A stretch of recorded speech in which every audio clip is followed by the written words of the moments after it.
Binondo district is the oldest Chinatown in the world. Established in 1594 by the Spaniards, Binondo was already a center for Chinese commerce even before the Spanish colonial period.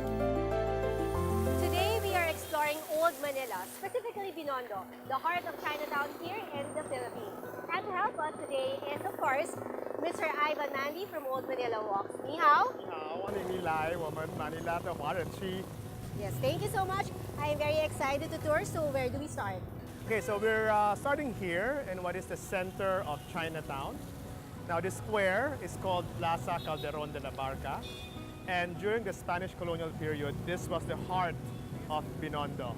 So on this square, you see a lot of monuments which remind you of how rich the history of the community is. This one is a monument to Tomas Pinpin, who is considered as the first printer of a book in our country. No? Well, Tomas Pinpin printed that book here in Binondo, somewhere in the 1600s. So you have a marker in honor of him.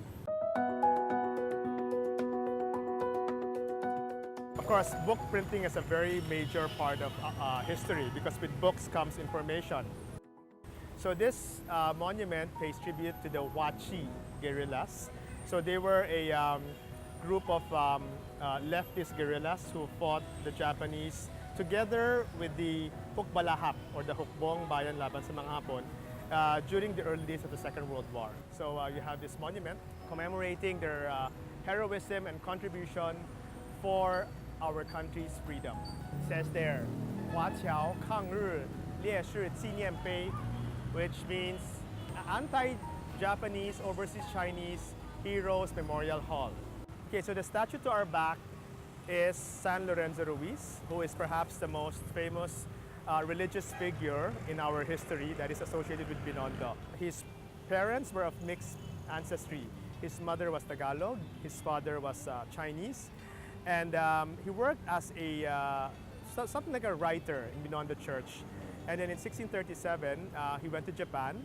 Unfortunately, he was martyred in Japan in that same year. And so 300 years down the line, in 1987, he becomes the first Catholic saint of our country. So Valerie, you know, it's a bit of an irony that Binondo is probably the oldest Chinese quarter in the country. But if you notice, the main landmark of Chinatown is actually a building that is not really very Chinese. It's this very, very colonial church, which is the Binondo Church. Again, you have to look at the history on why this came about. Because Binondo was established not by the Chinese, but actually by the Spanish colonial government to encourage the Catholic conversion of the Chinese at the time. Only the facade and the side walls are actually original in the church, and so is the bell tower. The rest has been reconstructed from the devastation during World War II. Well, you still see a lot of remnants, including tombstones, like right here. Oh, wow. No? So this is one of the oldest, biggest tombstones in the church. If you can see the date, it says 1722. No? And it says, here lies a certain Juan Dionisio, no? Who was probably a Christian convert at the time. This one is probably Chinese characters in the old days. No? You see Latin characters over there. That's very interesting because we usually just walk and then not mind Yes, the exactly. surrounding. Quite common in the old days that surrounding the churches, you usually have little burial plots or little cemeteries. Unfortunately, with development, the tombstones were probably excavated, and you know the tombstones were recycled as church flooring, as you see today.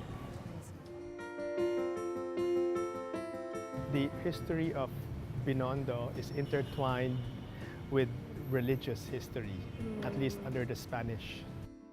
The earliest mention of the Philippine island in a Chinese historical document was 92 AD. More than 500 years before Spanish arrival, China was already trading with the Philippines. This is just the first part of our Binondo Streets historical tour. We have more streets to cover in our next episodes here in Chinoy TV. And as you can see, the history of Binondo is really intertwined with religious history and with the Spanish colonial period.